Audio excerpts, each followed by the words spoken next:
Excuse me, is this seat taken? Oh, thank you. It's quite a journey ahead, isn't it? I always find train rides somewhat meditative. They give me time to think. Yeah, exactly.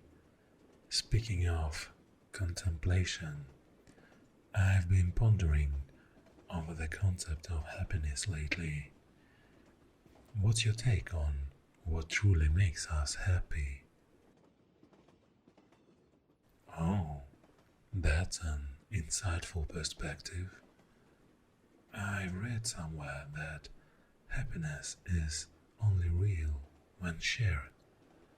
Do you think our connection with others are what primarily fuel our joy? I couldn't agree more. But then there's also the philosophy that suggests happiness comes from within, that we should be able to find contentment in our own company. How do you balance that with the importance of connections? That's a beautiful way to put it. Harmony and balance seems to be key then. In your experience, have you found any particular practices or habits that help maintain this balance? Oh, mindfulness. That's something I've been trying to incorporate into my daily routine as well. It's fascinating how such a simple practice can have profound effects on our well being and our relationships. Yeah, purpose is intriguing because it gives us a direction, a sense of meaning.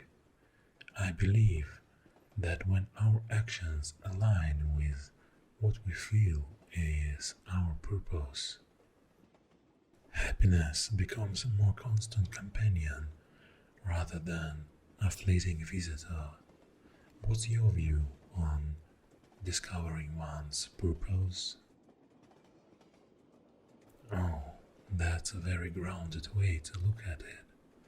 It reminds me of the concept that life isn't about finding yourself, it's about creating yourself through the choices we make. And speaking of choices, do you think every choice we make is a step towards our ideal self? Or are some choices just detours on our journey? Oh, I like that perspective. It implies that there is value in every experience, even the ones that seem like setbacks at the time. It's all part of the learning process. That's very optimistic. How do you maintain such a positive outlook in the face of adversity or when things don't go as planned? Oh, asking yourself what you can learn from the situation, that's a powerful approach. It's about resilience then, and finding strength in the challenges we face. And speaking of resilience, how do you recharge or find peace when the world seems overwhelming? Oh, really? Me too.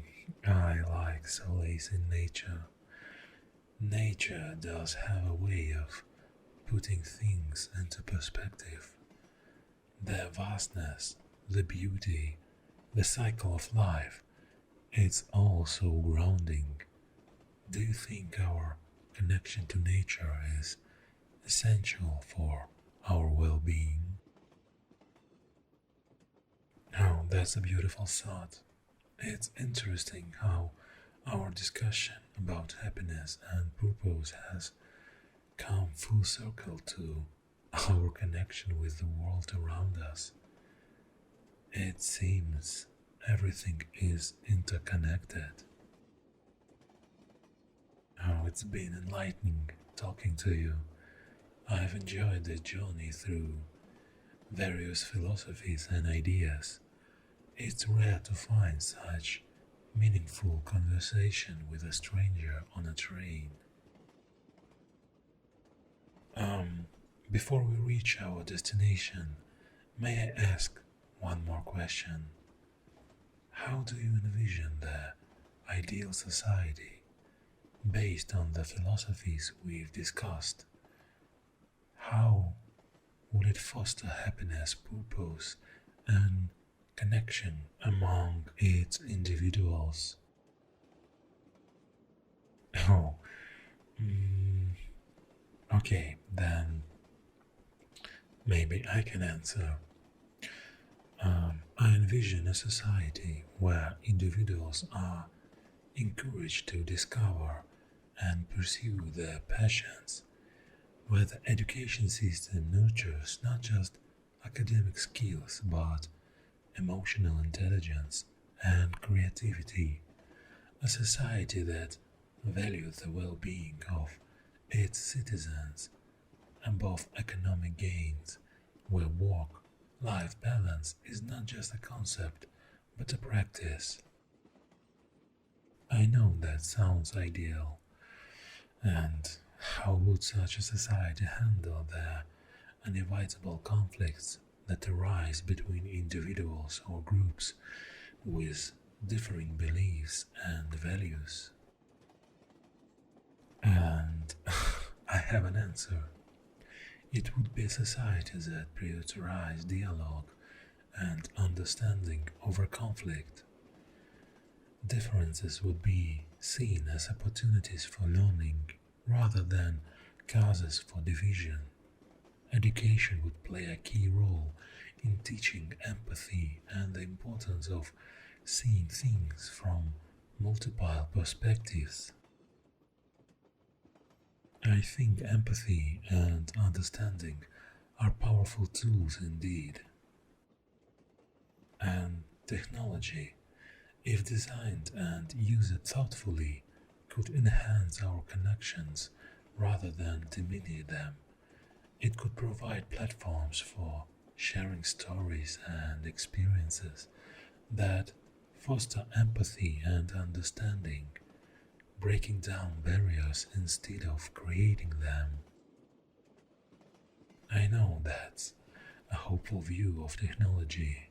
It's easy to see the downsides in today's world, but focusing on its potential to bring positive change is refreshing.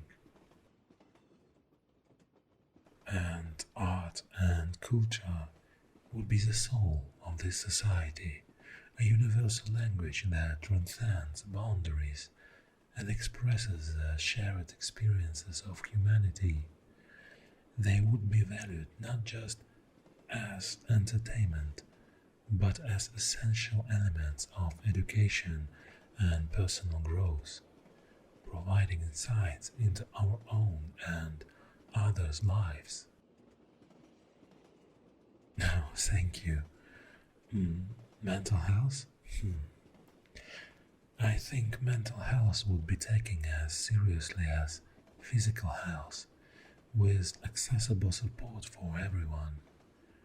The stigma surrounding mental health issues would be eradicated, encouraging people to seek help without fear of judgment. Community support systems would ensure that no one has to face their struggles alone. I'm glad to hear that. Sometimes all it takes is a conversation to see things in a new light. Thank you for sharing this journey with me, both the literal one on this train and the journey through our discussion. It's been a pleasure. Perhaps In our envisioned society, conversations like this wouldn't be so rare. Here's to hoping we can carry a piece of this vision into the world as we step off this train. Thank you and safe travels.